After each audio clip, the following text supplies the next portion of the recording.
je suis metteur en scène et écrivain. J'ai eu une expérience de mort imminente. Depuis, je voyage, je suis invitée dans toute la France et à l'étranger aussi pour témoigner. Ce que j'aimerais dire, vraiment, je connais, donc j'ai la chance, de par mon métier, de connaître des gens qui sont complètement en dehors de l'Église. Et donc, j'ai le retour des gens que je rencontre qui viennent à mes conférences, et j'ai le retour des gens qui sont plus qu'en périphérie de l'Église. Je suis là pour défendre mon Église, parce que j'aime mon Église. Voilà, j'aimerais simplement dire, évidemment, pardon à toutes ces victimes de la pédophilie, de toutes ces horreurs, ok? Parce que il y en a beaucoup qui sont révoltés, il y en a beaucoup qui croient, comme c'est souvent le cas quand on a des malheurs, on responsabilise Dieu, et du coup, voilà quoi, alors que ça passe par les mains des hommes et des femmes. J'aimerais demander pardon à tous ces gens-là en disant vraiment, mes frères et sœurs, quand vous subissiez ces abominations, ces gestes, ces horreurs, quoi, Jésus les subissait avec vous. Il se faisait, c'est lourd ce que je vais dire, mais c'est comme ça. Il se faisait maltraiter, attaquer, violer à travers vous, avec vous. Et quand on pleure, le Seigneur pleure. Quand on souffre, il souffre. Il n'est pas là, c'est pas un Dieu avec un cœur en plastoc. Donc je voudrais du fond du cœur dire à ces gens, ne faites pas la guerre à Dieu, au contraire, s'il y a bien un réparateur, le plus grand des psychologues, le plus grand, le seul qui nous met en paix avec nous-mêmes, c'est le Christ. Allez voir un curé, videz votre sac, mais au moins vous serez en vérité avec le Seigneur. L'Esprit Saint est là, il existe, Dieu existe, et il n'est qu'amour. Alors du fond du cœur, moi je ne vais pas dire les chiffres, c'est pas ça le truc en fait dont je veux parler.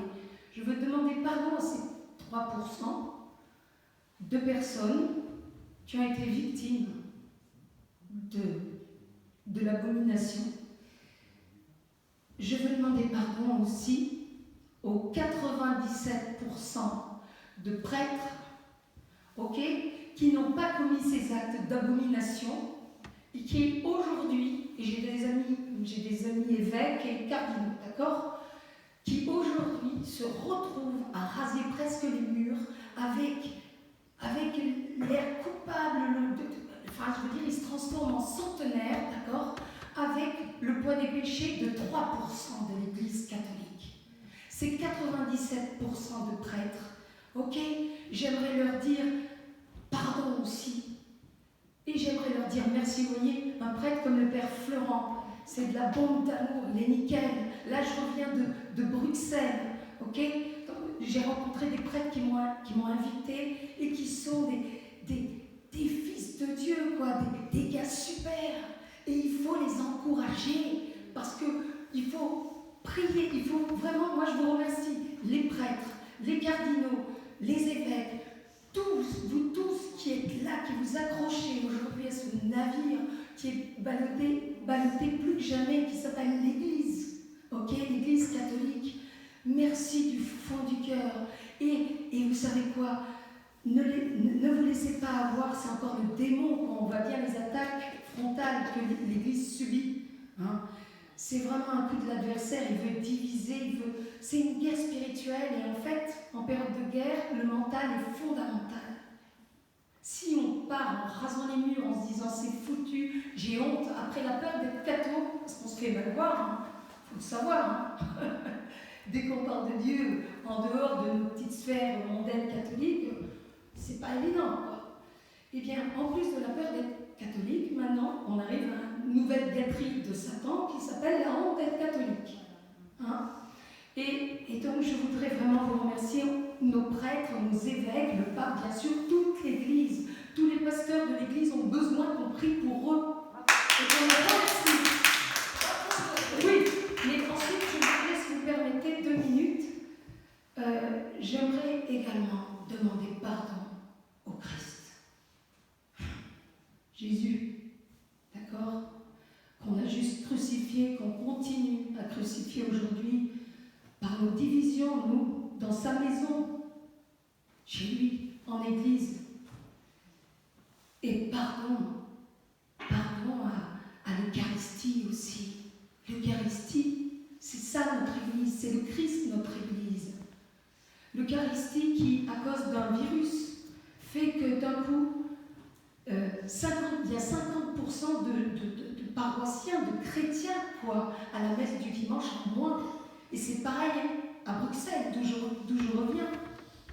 Pardon à Jésus qui s'est fait mettre en croix pour nous. Pardon à l'Eucharistie que d'un coup on délaisse par peur. Mais c'est qui notre Dieu? C'est ce Dieu d'amour merveilleux ou c'est le Dieu peur? Et je voudrais simplement dire, je termine, chère madame, merci de votre patience et vous aussi, monsieur. Je suis une amoureuse du Christ alors, et de son Église. Je voudrais simplement dire, prions pour retrouver notre fierté d'être catholique. Tous qui que nous soyons, ok? Notre famille, elle est nombreuse. On est juste, je crois de mémoire, en gros, encore les chiffres, c'est pas mon truc, mais on est, en gros, dans le monde, on est à 1,2 milliard catholiques. Ok? Donc, ce qui fait de nous quand même une famille un peu nombreuse. Et donc, plus une famille est nombreuse, plus il y a de chances pour trouver des frères, des sœurs qui font les 400 coups, quoi. Ok? Donc, je voudrais vraiment prier, c'est très important. Il faut qu'on retrouve cette fierté d'être catholique. Il faut qu'on prie pour retrouver le zèle, la niaque spirituelle des premiers apôtres. Le Christ est venu allumer un feu sur la terre. C'est pas en rampant le roi coupable. C'est pas avec des cœurs tièdes qu'on va propager ce feu. Alors moi, voilà, j'ai qu'une chose à dire du fond du cœur. Bien sûr que le Seigneur nous vienne en aide, on doit mettre le paquet sur la prière, parce que la prière, ça fait tout, et les sacrements de l'Église. Mais j'ai qu'une chose à dire, c'est vive Dieu, vive son Église, vive la bande à Jésus, et vive